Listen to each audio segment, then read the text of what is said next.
Good morning and welcome to DRPT's Post-Award Grant Workshop. I'm Patrice Strachan, Transit Programs Manager based here in Richmond, Virginia. Just want to welcome you this morning. Before we begin, I want to let you know that this webinar was specifically designed for Virginia's public transit agencies and planning organizations. DRPT held separate webinars earlier this month for human services and commuter assistance agencies. So if you're a member of one of those organizations, you're welcome to stay on board and attend this webinar today because some of the topics will be relevant to you. However, please reach out to your DRPT program manager for specific program details which were covered in those previously held webinars. We also have recordings of those webinars and handouts available for you. So as I said, please reach out to your program manager to receive that material. And without further ado, I'd like to pass the baton to Clinton Edwards, who will be presenting today's materials. Take it away, Clinton. Thank you very much, Patrice. Once again, good morning, public transit enthusiasts. As Patrice is saying, my name is Clinton Edwards. I am a Northern Virginia Transit Programs Manager here in the Alexandria District Office. So we're going to go ahead and get started today on this webinar. Ms. Strachan, could you go to the next slide, please? Before we get started, we're going to have just go over a couple of housekeeping notes. All participants this morning are going to be in listen-only mode. Next bullet point, question and answer breaks will be offered at key points and at the end of the presentation. We have actual slides where it shows that these question and answer breaks will happen. I'm going to refer to those as time points for all of you transit enthusiasts so that you know that this is a point where we're going to take a break. And then finally, to ask questions this morning, utilize the raise hand function. If you look on your screen, you'll see it in the lower right side of your window. Our DRPT moderator, which is one of our awesome communication staff, Miss Mary Olivia, she will recognize you and unmute your microphone. And also you have the option to submit those questions via the chat function. And if you look, Ms. Strachan actually has used the chat function this morning, so you can also submit your questions there. Finally, this webinar will be posted on the DRPT YouTube page. All right, let's go ahead and get started. Ms. Strachan, next slide, please. 3 key reference documents that we're going to discuss this morning. They include the slide presentation, which is attached to this presentation. Also, the main crux of our presentation this morning, the grant administration procedures for public transportation and commuter assistance program. Looking there on the screen, it's called the Purple Book. It is right in the middle of your screen. You'll see here we have reformatted this, and this is fresh off the presses. It is available on our brand new DRPT website, and it is also available on Olga. So this gives you all of the information on how to manage your grants after you have received the award. And then finally, to the right, our Blue Book, the Transit and Commuter Assistance Grant Application Manual. That manual helps you as you are looking to apply for grants. So this manual will be very helpful to you as you apply for FY24 grants. One note on the Purple Book that is currently online, we will be internally reviewing and updating the Blue Book, to prepare for the FY24 grant application cycle. So these are 3 great reference documents. Please, please, please, we can't stress enough to use this presentation, and then the Purple Book and the Blue Book as your first point of contact if you're just looking for information on how to manage the grants after you apply, after you receive award, and also before you apply with the Blue Book.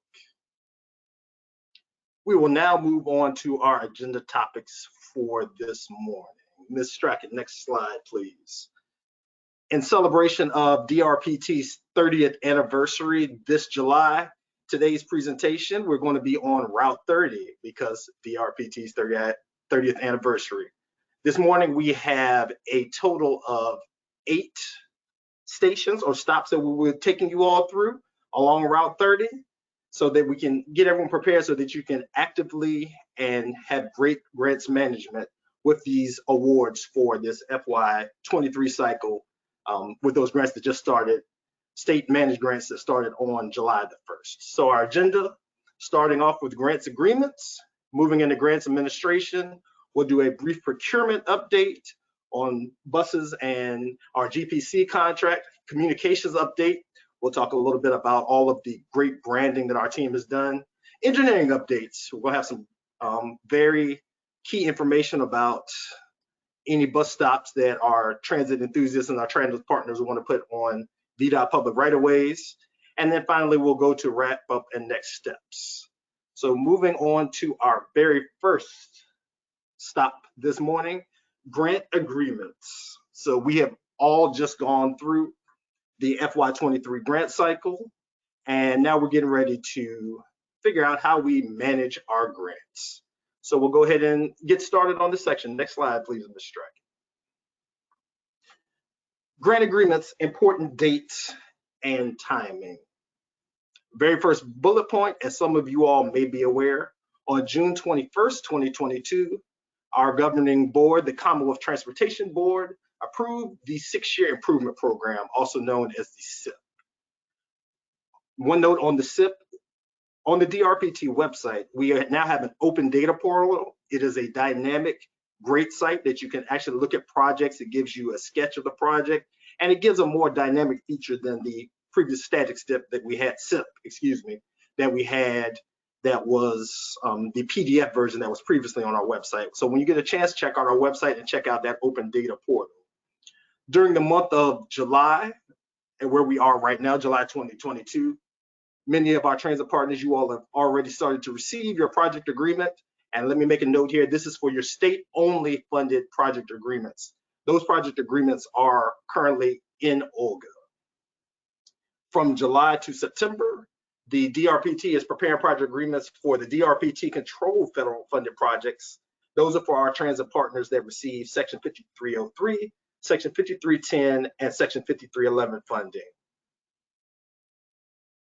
Next bullet point, our internal agreement review, grant recipient review, and execution in pen. We'll talk about this a little bit more on the next slide, but one thing that we have to reiterate over and over again is that please, please, please, when you receive your grant agreements, there's an internal review process that DRPT does. The program manager reviews it first, then the transportation director, either for the Northern Virginia or for the remainder of Virginia, they also review it, and also our programming team reviews it before you actually receive it. If you find an error, just make sure you bring it to our attention, but we'll talk about that a little bit more. And if you have some, before we leave this slide, if you have some agreements that are missing, please contact your program manager. Next slide, please, Ms. Strachan.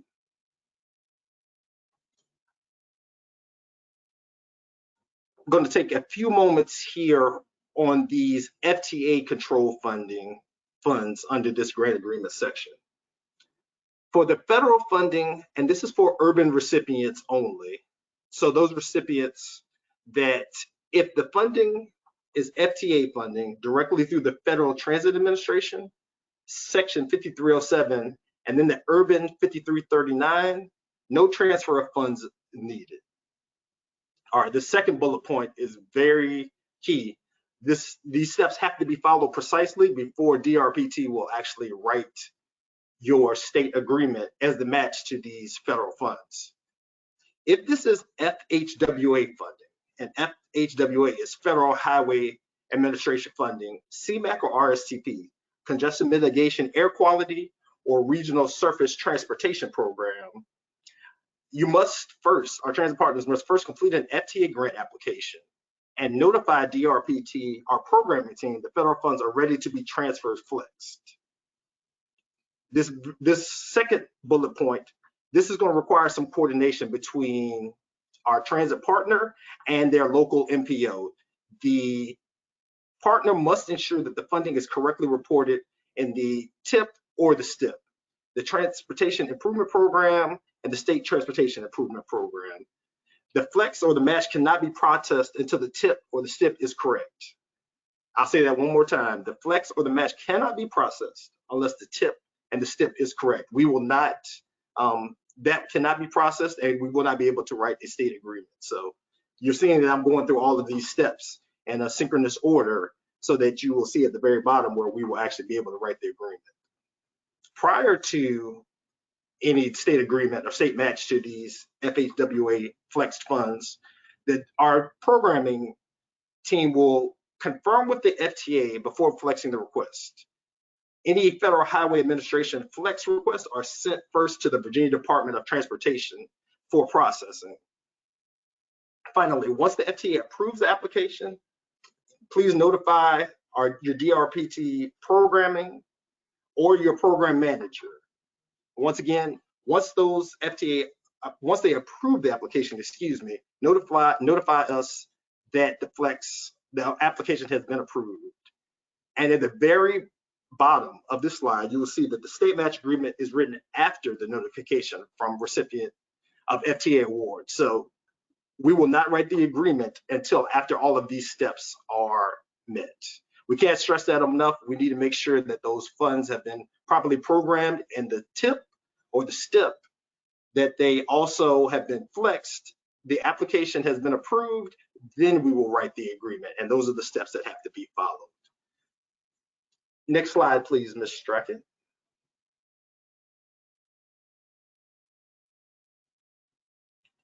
Once again, reiterating on what I said just a few moments ago, before you execute any state agreement in Olga, please read the entire agreement before signing. The person executing the agreement must be authorized to do so. With many of our transit partners and agencies, the master user may not actually be the person that is the accountable executive that is authorized to sign agreements and enter the agency into an agreement with the Commonwealth. So if that person that is a master user needs to get the person that is the authorized entity that can sign those agreements to do so. So we can't stress that part enough. Again, read the entire agreement, and also the person executing the agreement must be authorized to do so. And finally, the STIP and the SIP are located in DRPT's open data portal. Moving on into grant administration. Ms. Strachan, next slide, please. We're going to briefly go through grant administration this morning. Our topics here in this section we're going to go through Olga, our online grants administration website, how to cancel, reduce, or open projects, reimbursement requests, time extensions, budget and scope changes, grant closeout, and de-obligations. So this is stop number 2 on Route 30 as we continue to move on. Ms. Strachan, next slide, please. Grant administration, Olga. Next slide, please. Many of you may be familiar, and for those that are not, Olga is our online grants administration website. The majority of your interaction with your grants will be here through this website. Through this website, you have the ability to change Olga master users, do your contract administration. What's located here that is new as of the past 2 years is your state master agreement is located here. All of your state funded project agreements are here. You may also cancel or reduce open executed projects, submit reimbursement requests, extension requests, and de-obligations here in Olga. Next slide, please, Ms. Strachan. Here on the screen, we have a graphic. If you look to your right, where that red arrow is, under employer user management, if at any time your organization has a change of whatever reason with the master user, this is where you would go to identify who that master user is and how to go about making that change. Every Olga account must have a master user. And also please note that when making a change to the master user, a new Olga contract must be signed. So here in the employee user management, you have the ability to verify and authorize Olga users, deactivate users, and verify contact information. As you are going through your quarterly meetings with our planning team and our program managers, one thing that will come up during those meetings is just the program manager or the planner may ask about your OLGA users and if that information is up to date. So as you're going through, just make sure that you keep this information current so that anyone at DRPT, if we need to make contact with someone within the agency, we may easily be able to do so. That's all we have on OLGA. So Ms. Strachan, please, next slide. Grant administration, cancel or reduce open projects. Next slide, please. During COVID, we had several instances where agencies, because revenues weren't coming in as they saw fit because services were changing and just the whole world had changed during COVID, they were not necessarily able to provide the local match for any project that they applied for during a grant cycle. So prior to contract execution, our transit partners had the opportunity to cancel projects, deobligate, and close out a project, or also reduce the project budget. One key thing to this is that once you receive the agreement after all of the DRPT internal review has been done, make sure that you contact us or you go here in OLGA to either cancel or reduce that open project. The project is open until it is fully executed by the agency and also either by our director or by our chief financial officer.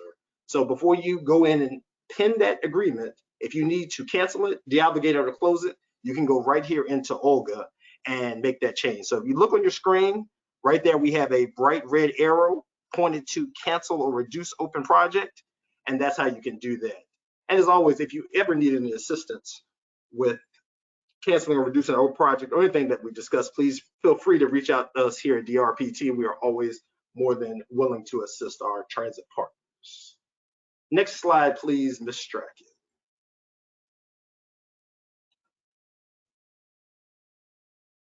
Moving on in our grant administration topics this morning, we're going to go over reimbursement requests and how to properly seek reimbursement for those projects. Next slide, please, Ms. Strachan.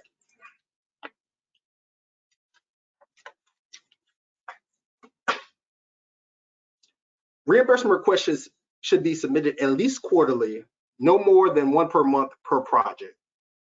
The no more than one per month per project, as you are reviewing your master agreement, you'll see that that is a section in the master agreement. If ever you need to submit more than one per month, please reach out to your program manager in advance so that they can authorize you to do that. We wouldn't want anyone to go through a compliance review and to receive a finding that they were not in compliance with the master agreement because they submitted more than one reimbursement per month. So please, not more than one per month without proper authorization, and then at least quarterly. A summary sheet. Here you'll see we have a sample summary sheet. This summary sheet is extremely important as the DRPT team, our finance team, and also our program managers, program management staff, excuse me, we are reviewing these reimbursement requests. And so the information that we have in the summary sheet, we have the invoice date, the invoice number, invoice amount, the amount that you would like to charge to the project, the name of the vendor, the description of the services that were provided, and the grant expense category. One key thing to note about the summary sheet and when you're putting together a reimbursement request is that in the order in which you lay out the summary sheet, it is extremely helpful for us as we are reviewing these reimbursement requests that you actually align the reimbursement requests in the order in which the summary sheet is. We sometimes receive very massive reimbursement requests, and if they're in the order in which they have been laid out in the summary sheet, it makes it helpful for us as we are reviewing these reimbursement requests. And this is just, as you see here on the screen, is just a sample of those reimbursement requests. And finally, in bright red letters at the bottom, you will see that uploading a summary sheet in OLGA is a requirement. This just makes it easier for all of us as we're reviewing those so that you can actually receive those state grant funds that you were awarded. Next slide, please, Ms. Strachan. Grant administration reimbursement support documents. Every expense charged to the project must have supporting documentation. That is as important as the summary sheet. When you have an invoice listed, we are going to go and we're going to look and seek that summary sheet. Excuse me, we're going to look and seek that actual invoice to make sure that the invoice number matches, the amount matches, that the expenses within that invoice are eligible expenses and are within the scope of that. The support, as I said previously, the supporting documents should be arranged and numbered in the same order as listed on the summary sheet. Next bullet point, when only a portion of the invoice is being charged on the reimbursement request, the recipient must note that is being charged and provide an explanation. That's very self-explanatory right there. If you're going to ask for less than what the invoice is for, please notate that in the reimbursement request. Include all documents from the contractor's invoices. And once again, hot off the presses, if you have any specific information, you can refer to our purple book for more detail. Next slide, please. This is only for our FTA 5311 grantees. Please note that with the reimbursement of indirect cost, it must be included as a line item budget category in the application. Our transit partners that are 5311 partners must provide a cost allocation plan with calculation of indirect cost rate. That indirect cost rate must be provided. You must provide indirect cost rate approval letter from the Virginia Department of Transportation or cognizant federal agency. Please prepare an indirect cost proposal or use maximum rate of 10%. And once again, for those agencies that are 5311 recipients, please refer to our purple book or your program manager for more detail. Those program managers that work directly with our great Section 5311 partners, they are very keenly familiar with this indirect cost. So please, please, please, if you have any questions, refer to the purple book or your program manager. Next slide, please, Ms. Strachan. Travel reimbursements. When seeking reimbursement for travel, please follow the Commonwealth of Virginia travel regulations, which follow the GSA and RS rates and rules. This also applies to your contractors. One thing as we're going through reimbursement requests, if you have a contractor that is doing work on it and you wish to seek reimbursement for that contractor's work, they also have to follow the GSA rate for mileage and lodging and meals based on where within the country they may be traveling. And within the reimbursement request, once again, as I say over and over and over again, and your program managers will tell you over and over again, refer to the purple book for more detail. We require that we require a travel summary sheet, the receipts from the lodging. What we do is we base that based on where that lodging took place. We look at the rate for that location based on the time of the year to make sure that that rate did not exceed the GSA rate. Meals, what we recommend there is just the per diem amount for that day based on, and then the amount changes if it is a travel day versus a day that is not a travel day. All receipts for car rentals, ride sharing, parking, tolls, etc., all of that needs to be included, and all expenses must be documented. We want to be able to see the expenses and the travel. One thing that to also note with travel, if mileage is going to be included in the reimbursement request, please make sure to include a Google Maps or some sort, whatever your preferred mapping feature is, of the start location and the end location with the number of miles, just as a map, so that as it's being reviewed, we can make sure that the number of miles that are being sought for reimbursement are actually the number of miles that were actually traveled. So please just make sure all those expenses are documented so that we can review your reimbursement request and provide you those dollars that you were awarded with your FY23 award. Next slide, please, Ms. Strachan. Grant administration time extensions. Next slide, please.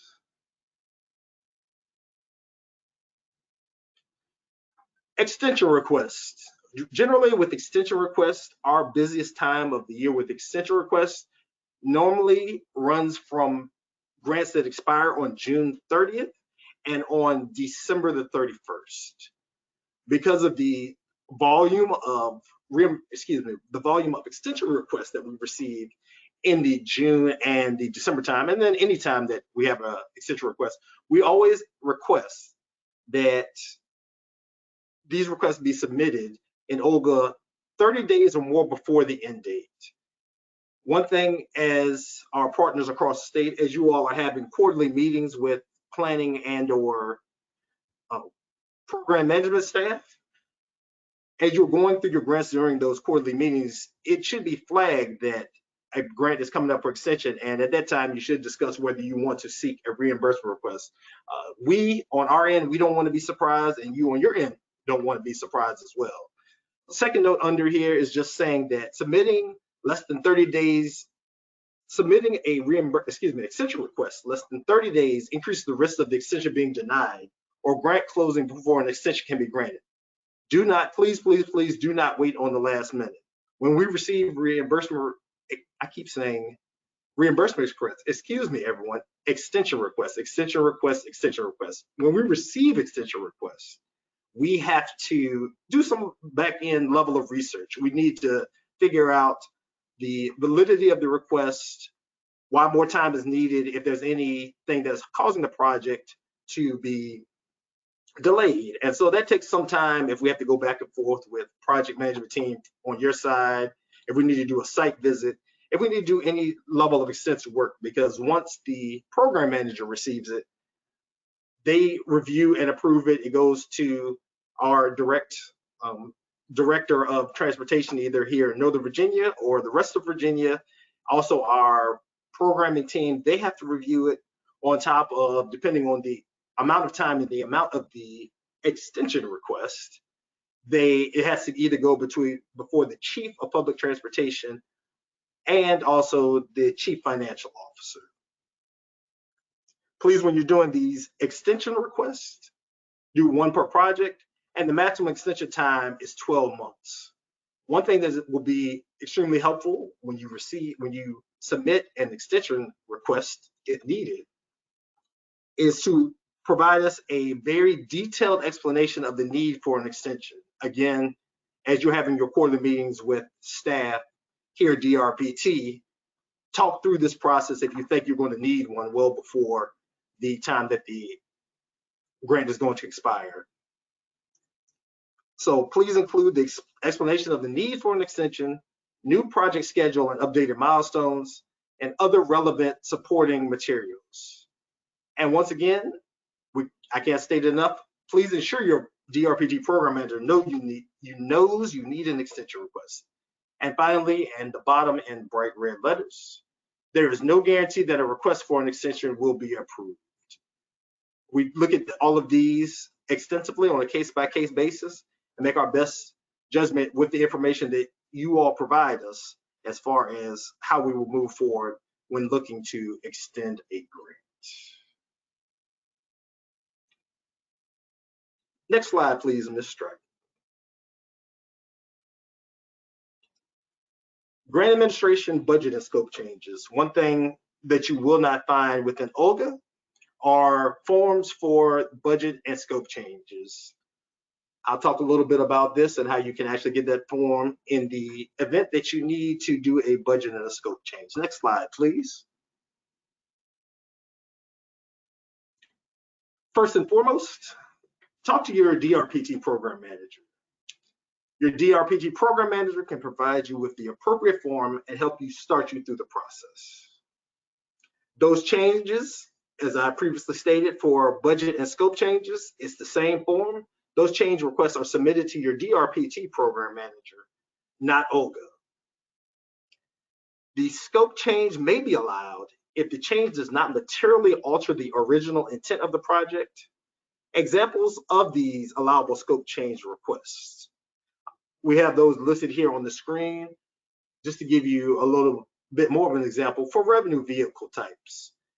If your agency was awarded a FY23 grant for X number of 35-foot vehicles, but then as you're going through, let's say your transit strategic plan, that you decided that the routes as you are redoing your network would be more suitable for 40-foot vehicles. This would be an acceptable scope change. It would not materially change, it would not materially alter the original intent of the project. So you would submit this form to your program manager saying that, okay, we have decided that we are not going to pursue 35-foot buses any longer. We've decided that we want to pursue 40-foot buses. You'll submit the form, we'll review it internally, approve it, and then that grant amendment will be written, and we'll go through that process of everyone will review the amendment, and now the grant will now reflect, the grant agreement will reflect that you now have 40-foot vehicles as opposed to the 35 that you applied for during the grant cycle. Last bullet here, merit scored and awarded projects. Changes for grants awarded FY20 or later must be rescored. With this, as many of you are aware, we went from the tiered system previous to FY20, where each asset that was applied for was either reimbursed at 17%, 34%, or 68%. During the FY20, with that new legislation and us going to merit, which stands for making efficient and responsible investments in transit, which is our new scoring system for the capital projects. The changes for these grants, if you want to make a change, it has to be rescored. So giving an example of this, if during the FY21 cycle you applied to do ADA improvements at 5 park and rides within your jurisdiction, if another project comes along and one of those five, that project no longer needs to be included, and you decide to sub in a 6th one, what we will do is we will take that 6th park and ride location that you now want to put in the grant. We will run it back through the FY21 grant cycle. We will score it against all those projects to make sure that the score is above the threshold for funding in the FY21 cycle. If it is above the funding threshold, we will review the scope change, review that score, and then we will substitute that 6th park and ride location into your actual grant application so that the other one doesn't include it. So that's one key thing to remember, that any project funded during merit since FY20 must be rescored. And finally, again, just like with extension requests for additional time to utilize grant funding, there is no guarantee a budget or scope change request will be approved.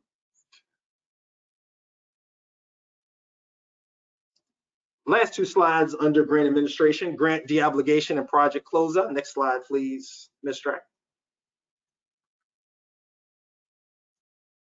When you have got to the point that the project is finished, you have expended all of the funds in a project, please submit your final reimbursement request.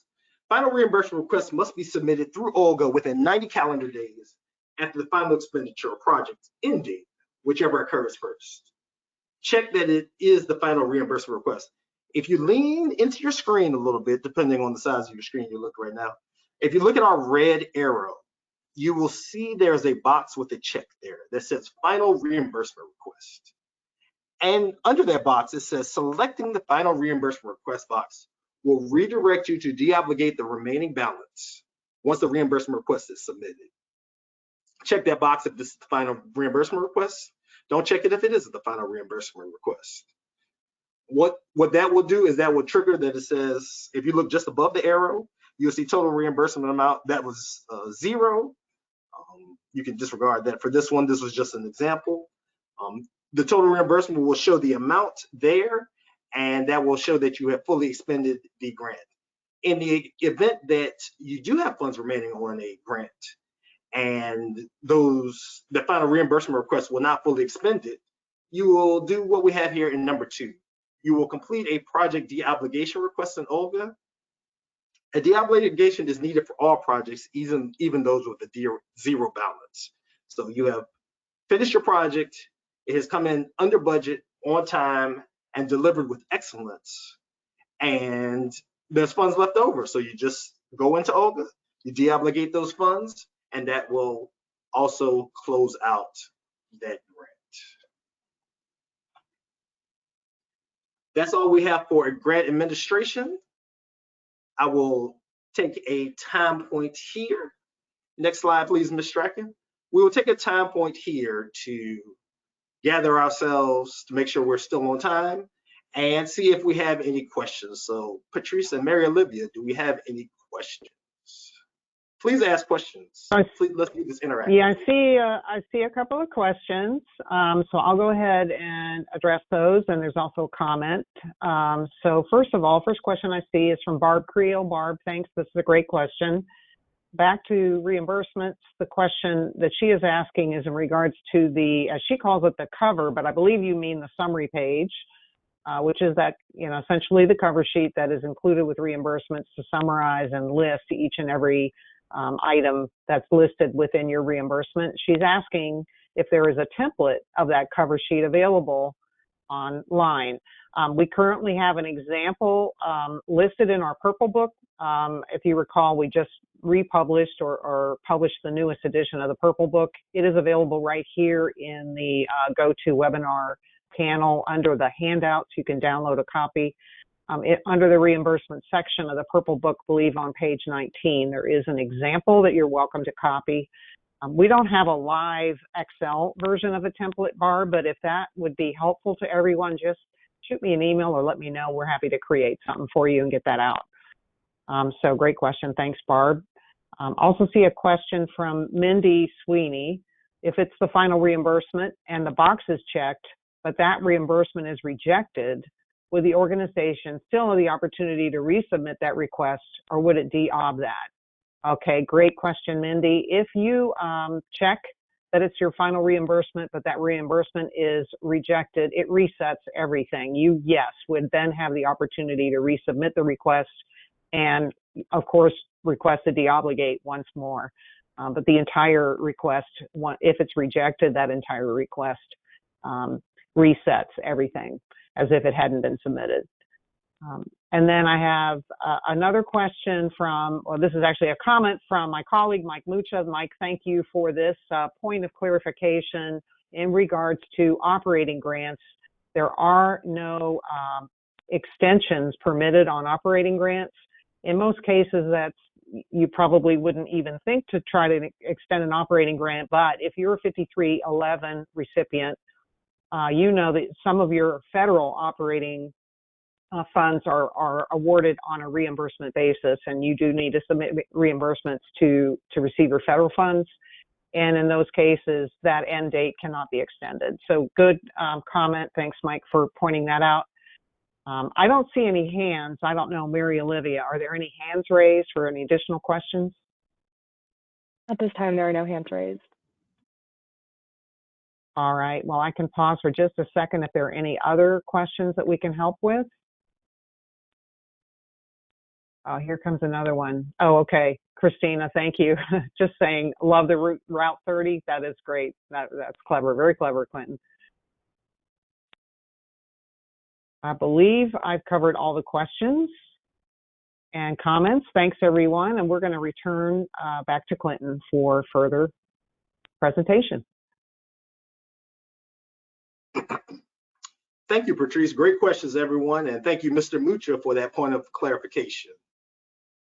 All right, we're here at stop numero 3 or station numero 3, depending if you prefer BRT over just regular fixed route bus. Asset management. A couple of topics here. We're going to talk about asset inventory, vehicle disposals, and performance data. Next slide, please, Ms. Strachan. Asset management, asset inventory. Next slide, please.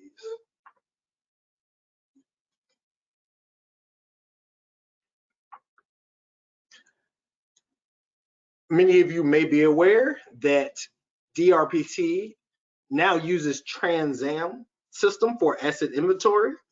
Previously, couldn't tell you the exact number of years ago, we used to use OGA for our asset management, but now we use Trans Am system for asset management for the past few years.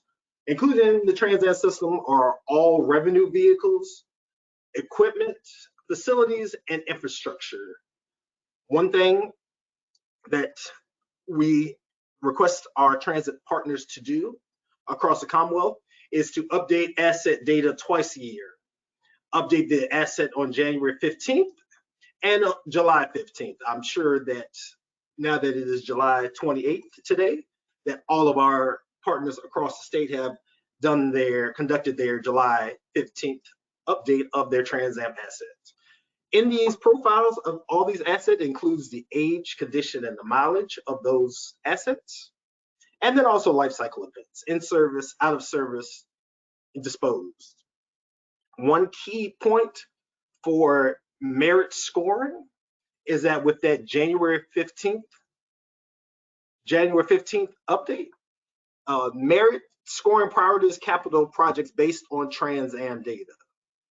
We can't reiterate enough that there have unfortunately been partners across the Commonwealth who have lost out on Commonwealth funding because they have not kept their Trans Am inventory up to date. So if you kind of think about it for a moment, since everyone has now conducted the July 15th update, you would miss between now and January 15th when we do our data dump to prioritize scoring for merit, you would lose 6 months worth of mileage for vehicles if you're looking to replace vehicles if you miss that January 15th update. Our buses in the Commonwealth runs thousands and thousands of miles, and so in order for those assets to have the best condition score, please make sure that you do the July 15th update, but for scoring purposes to have that asset to receive as many miles possible to receive the best score that it may, that January 15th update is also critical. Next slide, please, Ms. Strachan. Asset management vehicle disposals. Next slide, please. This is a little bit different for our partners that receive Federal Transit Administration Section 5311 funding. As you all are aware, the Virginia Department of Rail and Public Transportation, we maintain the titles to all FTA 5311 vehicles for the duration of their useful life.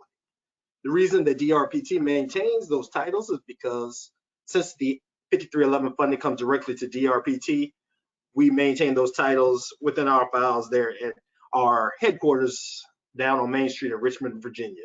Once a vehicle has reached its useful life, that subrecipient should send a written request to DRPT for the title to be released. If eligible, DRPT will release the title so the vehicle may be sold or otherwise disposed. And we will send the title upon request after completion of the useful life. This is something new that our 5311 partners need to be aware of. For those vehicles with a fair market value of more than $5,000, the subrecipient may retain a portion of the funds, $5,000 plus the percentage of his local share in the original award. Any remaining federal share must be returned to the Federal Transit Administration. Next slide, please. Just continuing on that point, if this vehicle is no longer needed for the purpose for which it was acquired, and it's also past its useful life, what DRPT will do is that we will seek to have the vehicle transferred to another eligible subrecipient. So for the original subrecipient, that subrecipient will be reimbursed for the local interest of the fair market value of the vehicle by the new subrecipient. Again, the original subrecipient will be reimbursed for local interest of the fair market value of the vehicle by the new subrecipient. And if we aren't able to find an eligible subrecipient for the vehicle, and both DRPT and the Federal Transit Administration approve The vehicle may be sold by the original subrecipient. Disposition of the equipment before the end of useful life requires prior approval from DRPT, and DRPT will notify the Federal Transit Administration of all subrecipient vehicle disposals. Next slide, please, Ms. Strachan.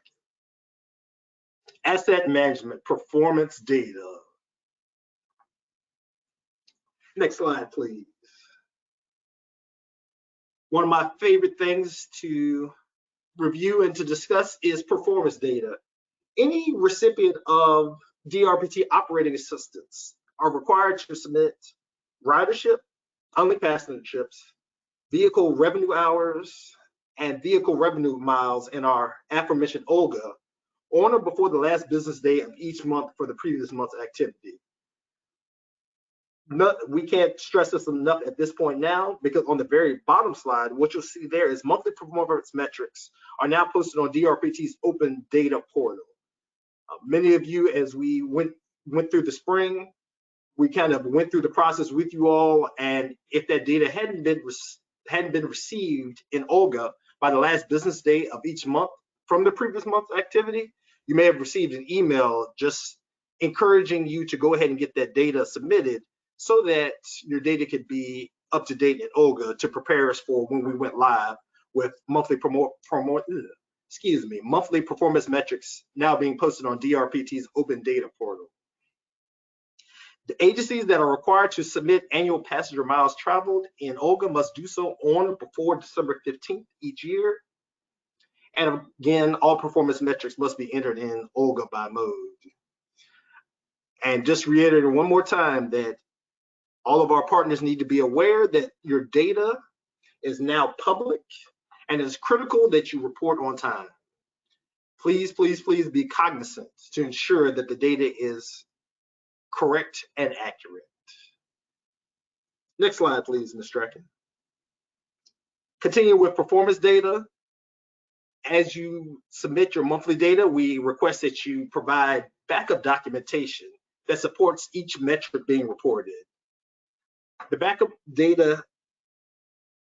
documentation should, at a minimum, include daily detail by mode and in a format that can be easily reconciled by DRPT staff.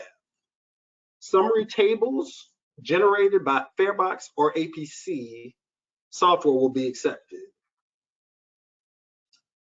Our second bullet point here is that OLGA will query the previous year's data and will flag variances of 10% or greater. If a variance is identified, the grantee must describe the reason for the variance prior to data submission. For those of you that have received this in the past, you know that OLGA instantly notifies you in a box to the right that you have to provide some rationale as to the reason of the variance, either 10% less or 10% more. We're hoping that it's always 10% more. Grantees, our transit partners, may amend previously submitted performance data in OLGA if errors are discovered. There is an amendment feature. As we're going through the data, we will also make reference to that and ask you to make any changes to that data.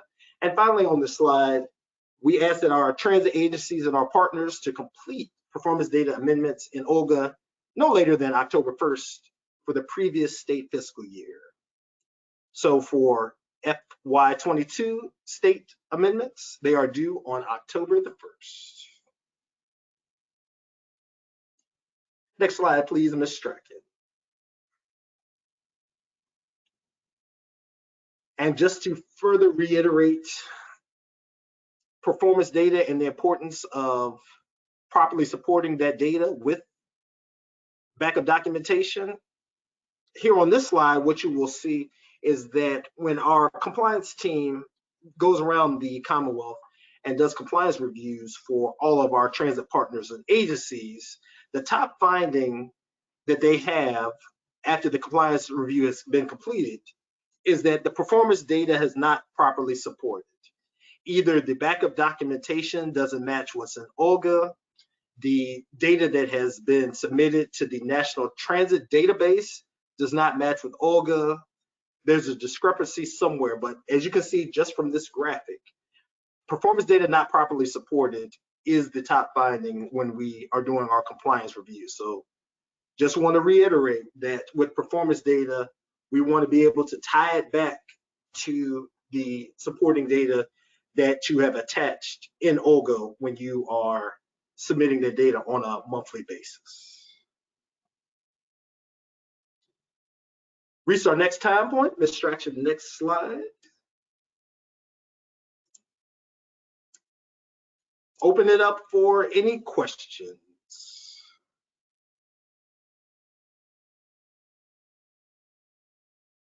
I don't see any questions in the question block. Mary Olivia, are there any hands raised that I may have missed?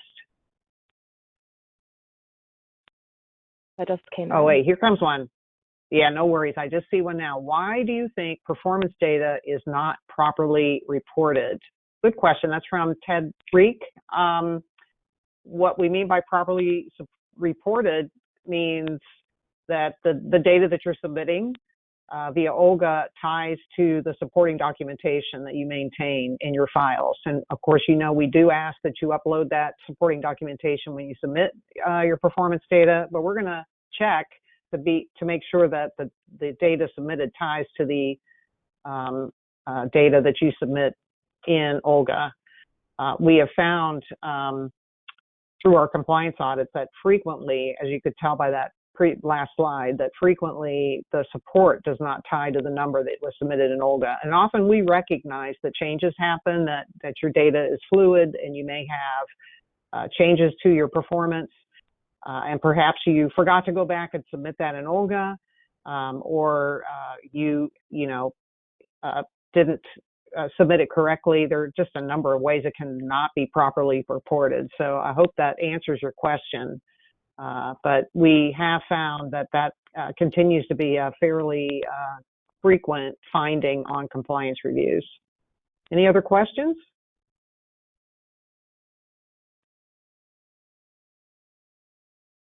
Right, I don't see any more questions on the question panel. I think it's time to return to Clinton. Thank you very much, Patrice. Being there no more questions, we'll move on into our next station, transit strategic plans. Two topics here: proposed changes, TSP, TDP guidelines. Next slide, please.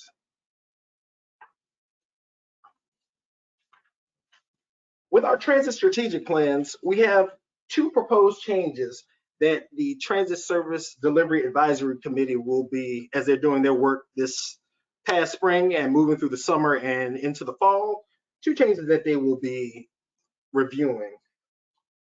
One thing that we did in looking at these changes is that we were looking at what would be the most useful format when we're doing these strategic plans and transit development plans. So our first recommendation is to modify the annual update process from a letter from each transit agency to a joint quarterly meeting. The rationale behind this is that the previous submission method of a letter from each the previous method was each agency would provide an annual update letter by January 15th. Looking to move to this joint quarterly meeting, we'll be in coordination with the transit agency's program manager and a designated planner. This joint quarterly meeting would generate the same information and provide elements of the annual update letter through discussion and review. And it also ensures the timely delivery of the annual update letter ahead of the grant application cycle. As we were reviewing grants, we also look at your transit TSP or TDP update letter, and we use those to make sure that there is some level of coordination and proper planning that is in the update letter, that it matches up with what you're applying for that upcoming grant cycle. Recommendation number 2. One thing on both of these recommendations: for any agency that's currently going through a development of a transit strategic plan or an update of a TDP or the development of a transit development plan, these recommendations do not apply for those that are currently going through FY23. At earliest, these recommendations would go into place during FY24. Recommendation number 2, modify the 5-year review from a major update to a minor update. The requirement of a major update of a TSP every 5 years is a huge cost burden to transit agencies, and agencies across the Commonwealth have done this and gone through these updates. We have seen the cost burden that exists with doing these TDP and TSP updates. The current legislation only requires a TSP to be updated at least once every 5 years. And a 5-year overhaul, one thing that we've seen as agencies have been updating TDPs and TSPs, is that a 5-year overhaul may be unnecessary if an agency's goals and objectives have not dramatically changed within that 5-year period. And finally, the 5-year full review of the annual update meetings with the DRPT program managers and transit planners will both satisfy federal and state reporting requirements and provide transit agencies with the flexibility to meet their unique planning needs. Next slide, please. As previously mentioned, these changes will apply to those agencies that aren't required legislatively to do a transit strategic plan, for those agencies that are required to do a transit development plan. And then final point here is those FY 2024 joint quarterly pilots. We will pilot the new quarterly meeting to supplant the annual update letter. What we will pilot is that we will look at a large urban, a small urban, and a rural agency as we're doing these pilots. So we'll take one of those each. If there are any of our transit partners on this webinar this morning that would be interested in participating in the pilot, please let us know. We would be more than willing to work with you all so that we can roll out this new pilot and that it be smooth and seamless so that we can roll it out across the remainder of the state. Next slide, please, Ms. Strachan. TRIP, our Transit Ridership Incentive Program. This is just a notification that we're going to have a mid-cycle notice of funding and provide a timeline. Next slide, please, Ms. Strachan.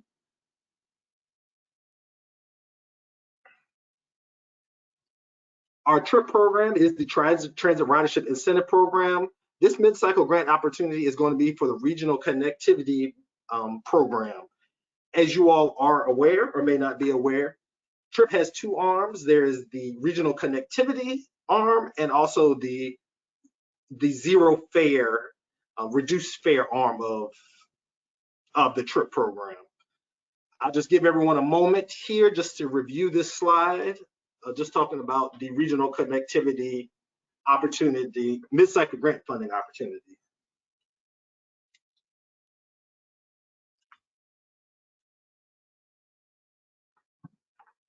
So you see here the eligible project types, the eligible applicants, and the eligible regions. And just to give a little bit of background, the TRIP program was introduced in 2020 by the General Assembly's passing of House Bill 1414. Next slide, please. Most importantly, we are definitely encouraging our transit partners that are interested in this regional connectivity mid-cycle funding opportunity to pay attention to this timeline. We're going to open the mid-cycle grant application on September 1st. September 1st, the application will open. We will close it a little bit more than 30 days later on October 3rd. Later in the month, we will be taking our funding recommendations to the Commonwealth Transportation Board. And then right before Christmas, on December 7th, we will be finalizing those funding decisions. It will be open just for this 30 plus day period. The application guidelines can be found on the DRPT TRIP webpage, and these guidelines will be updated before the application period opens. If you need more information or you are interested in applying for this mid-cycle grant opportunity, please, you see the contact information for our statewide program manager who does a great job with TRIP, Lauren Magnato. Her email and phone number is right there. So we definitely are encouraging any partners that are interested in this funding opportunity to please submit an application. And with that, we are at another break. So do we have any questions about the upcoming TRIP program or our proposed changes to TSP and TDPs. Hi, we do have a question in regards to TRIP, and I'm going to try to open up Lauren Magnato. Lauren, I don't know if you can unmute your mic to answer this. I'm not sure you have the ability to do that. Looks like she may not be in attendance. Can't quite tell. The question, we go back to the question. The question is, for TRIP, what are the boundaries for a region? Is it the MPO planning area? So if Lauren is on, I would ask for her to, I don't see her on the call today. So, and I apologize, I don't know the answer to that question. So we'll have to get that back to you, Ted. I apologize. Unless there's someone else on the call with your PT that knows the answer.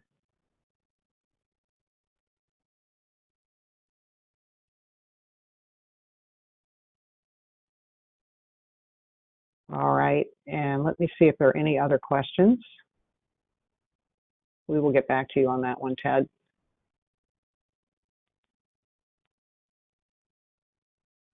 Okay, I have a question from Brian Booth. Is there a particular priority focus for having this mid-cycle process opening now? And I assume you're, Brian, you are also asking about TRIP. The priority, I guess I would say, is the regional connectivity. That is why this particular mid-cycle is simply focusing on that. Excuse me, Lauren, hey, would you like to help? Sure, thank you, sorry. Lauren is coming on in. The question, the first question that was asked in regards to TRIP was, I gotta find the question. Oh, wait. Yeah, so it goes by Virginia Transport. Yeah, you can. It goes by the Virginia Department of Transportation districts. You can look them up on VDOT website. If you have any questions about where you fall within a region, please just feel free to email me. I'm more than happy to walk you through it.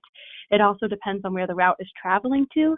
So there's a few stipulations we can work out with you. So if you have any specific questions about where you fall within one of the regions, just send me an email. I think there was one more question we had about TRIP. Don't show Brian. I need to pull that up here. A lot of questions about the regional boundaries.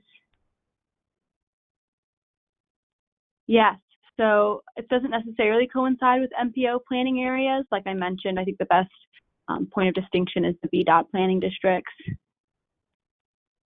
And is there a particular? So right now we're prioritizing regional route projects, whether that is commuter routes, long-range commuter routes, routes that access key employers or multimodal transportation options.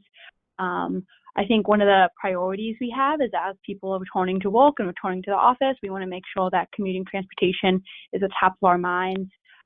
We are interested in all applications, and we'll have application guidelines posted on the website very soon. So we'll send out an email blast when we have our documents available.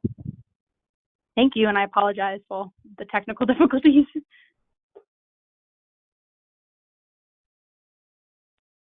All right, I think we've covered all the questions. Let me make one quick scan through to make sure we've covered everything.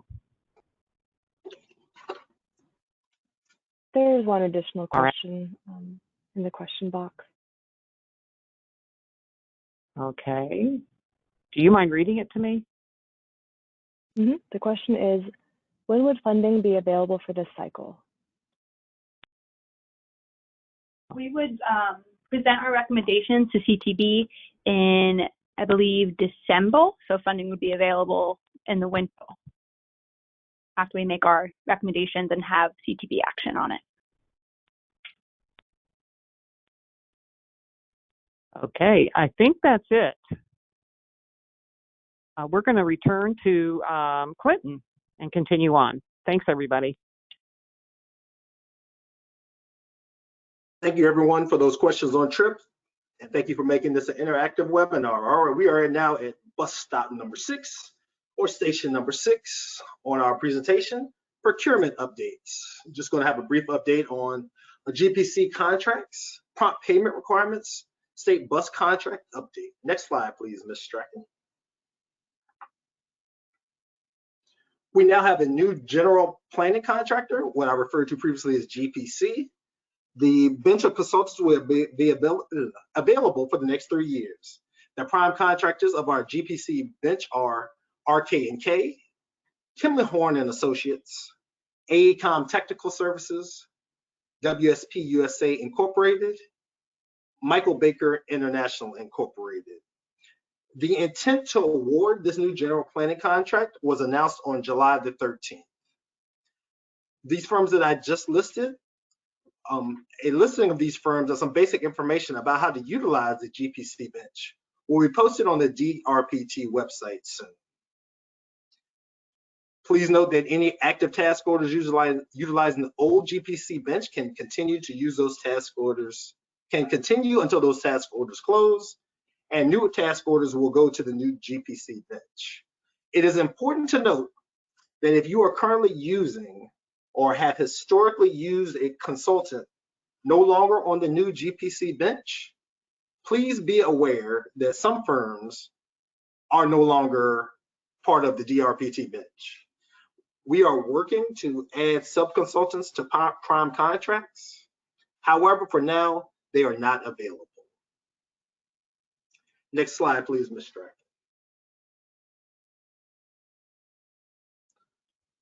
Prompt payment requirements. As with all of us on this webinar and any entity, we all would like to be paid promptly. So Federal Transit Administration 49 Circular 26.9 requires prime contractors to pay subcontractors for satisfactory performance of their contracts no later than 30 days from receipt of each payment that the grantee makes to the prime contractor. This applies to both DBE and non-DBE contractors. Our prime contractor contracts stipulate this requirement. And we require compliance with this, and our subrecipients, those 5311 partners that we discussed earlier, must document all subcontractor payments. Please work with your DRPT program manager when working with subcontractors. Next slide, please, Ms. Strachan.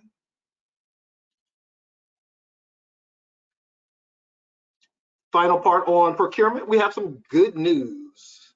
Senate Bill 281 resolved the conflict between the federal and the state requirements. Many of you may be aware that there has not been a state contract for rolling stock for a little bit of time now, just because of a conflict that existed, as mentioned here in bullet point number 1. The good news is that transit buses are now exempt from the state statute that requires all vehicle manufacturers to have a dealership in the Commonwealth. This was passed by the General Assembly and took effect the first day of this fiscal year, 27 days ago on July the 1st. This competitive procurement is awaiting final review by the Department of General Services, and this solicitation is for low floor transit buses, commuter coaches, heavy duty, 29-foot to 60-foot, and is anticipated to begin next month.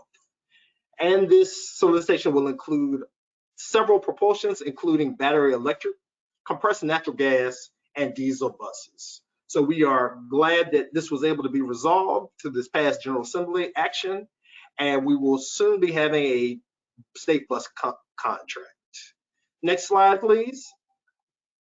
That was a very short section, so we're going to take a quick break to see if we have any more questions out there on that past section. Ms. Strachan. I believe I see a question. Will the state bus contract include options for charging infrastructure such as chargers, dispensers, pantograph, etc., or is it just for the buses? I'm going to pass that off to Neil Sherman. Neil, if you don't mind unmuting your, cannot hear you. Let's see. Let me try to do it from my end.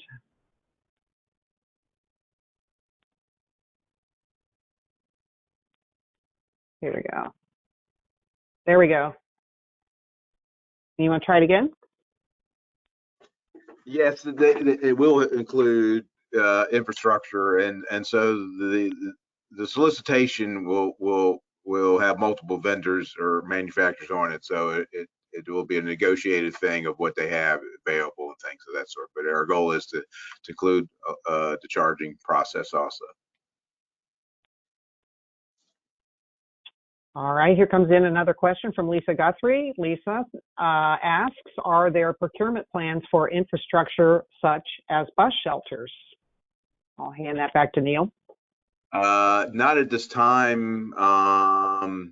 It's something we could look into, but both agencies have been able to, because of it's not, I understand that it's a large bureaucratic situation to get the installations done, but or approved for us and FTA, but the cost of it is so low to do it. We leave that up to the individual grantees at this time.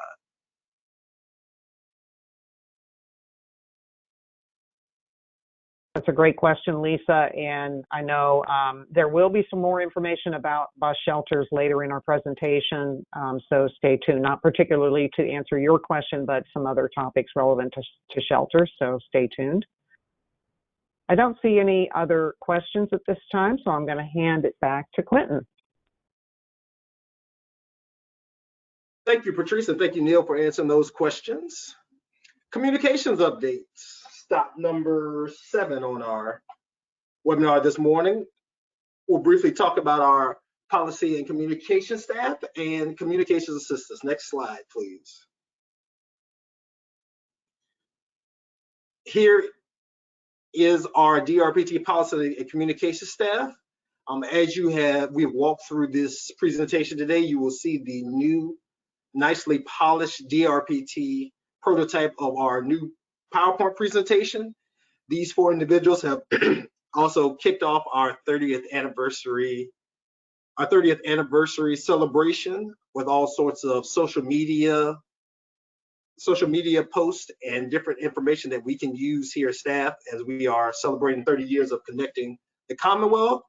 We have a new branding and we have a brand new logo. So as you go to our website and you begin to see more of our information rollout, you will see all of the new branding and the new look and feel of all things DRPT.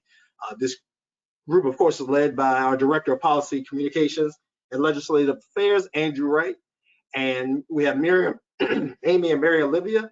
All of the staff here, they have different specializations and they are a great policy and communication staff. And we'll talk about that a little bit more on the next slide, how they can assist our transit agencies and our partners across the state.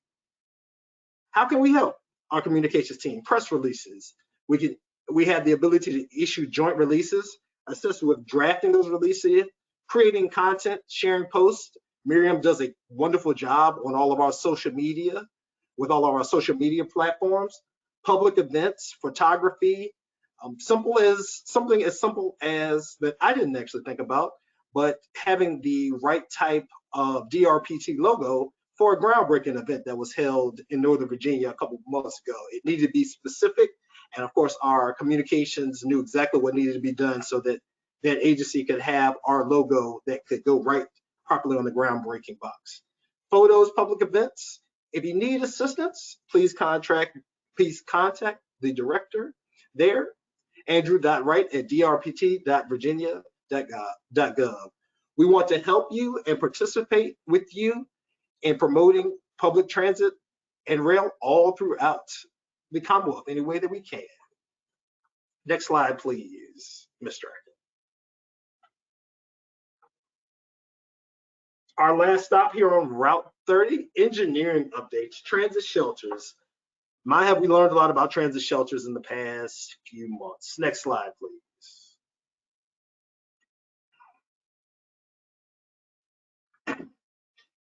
For any of our agencies that are planning transit shelters that could possibly be on the Virginia Department of Transportation or Commonwealth right-of-way must be approved by the agencies listed there.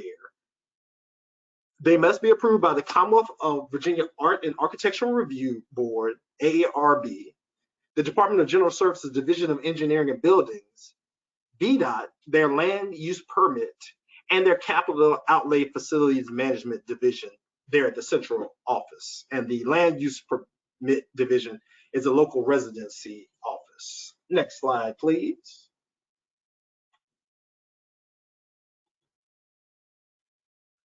One other note about transit shelters, for those that receive FTA funding, NEPA becomes involved. All shelters that receive this FTA funding may trigger procedural or in consultation requirements for other environmental laws, such as everything that is listed there on that slide.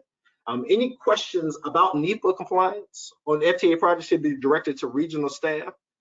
Many of you all may be aware that receive federal funds for your shelters through going through the Merit Capital Project process. If you, in the past 2 years, the past 2 grant cycles, if you actually are going to use your FTA funds for shelters, there's an additional supplemental form that has to be filled out for each shelter that you want to use your FTA funds to make sure that any of the environmental laws are followed and that we are in compliance with FTA. And that's on top of the previous slide where we've learned the different steps in which we have to go through for those shelters that are on the Commonwealth right of way. So it's a pretty involved process. Our engineering team are actively working on a solution to streamline this process. We had an internal meeting a few months ago, and just going through the amount of effort that it takes to get a shelter placed on the VDOT right of way seemed very intense, but they are actively working to get this process streamlined so that it's simpler for all of you all, so that we can provide this amenity so that our passengers can stay safe from the elements and utilize our services to get where they need to go about their day. Ms. Strachan, next slide, please. And then just the summary of that previous slide, you'll see this picture here of this schematic, and then the picture of this shelter with the solar panel and with the brand new concrete work that was done to just make it compliant all around. And just finally about the Commonwealth right of way and the VDOT land use permits. Next slide, please.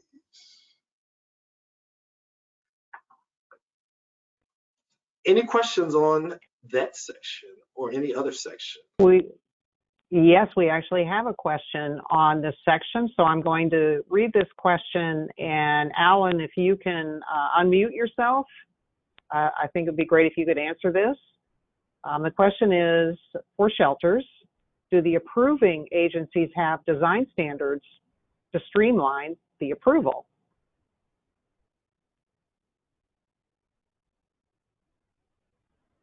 Alan, are you able to answer? That is a really good question, Patrice. So right now, the design guidelines, there aren't any clear design guidelines that VDOT or the Department of General Services posts.